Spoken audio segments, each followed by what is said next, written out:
महाराष्ट्रातल्या 5 बँकांना मोठा धक्का बसला असून या बँकांवर आरबीआयनं मोठी कारवाई केली आहे। नेमकी ही कारवाई कशासाठी करण्यात आली पाहूया। भारतीय रिझर्व्ह बँक अर्थात आरबीआयनं महाराष्ट्रातल्या 5 बँकांवर कारवाई केली आहे। Indapur urban cooperative bank, Janakalyan Sahakari bank, the Patan urban cooperative bank, Pune merchants cooperative bank आणि Pune Nagar Nigam servants cooperative urban bank या 5 बँकांना आरबीआयनं दंड ठोठावलाय।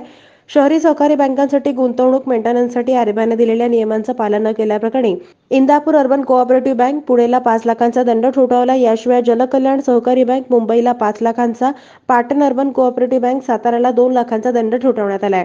पुणे मर्चंट्स कोऑपरेटिव्ह बँकेवरही 1 लाखांचा दंड ठोठावण्यात आलाय।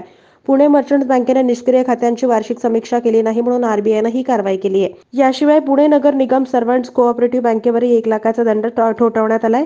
या बँकेने निष्क्रिय खात्यांची वार्षिक समीक्षा केली नाही असं आरबीआयनं सांगितलं आहे। या बँकांवर कारवाई केली असली तरी या बँकांमधील ठेवीदारांचा पैसा सुरक्षित आहे, तसंच ग्राहकांच्या रोजच्या व्यवहारांवर या कारवाईचा कोणताही परिणाम होणार नाही असं आवाहन करण्यात आलंय।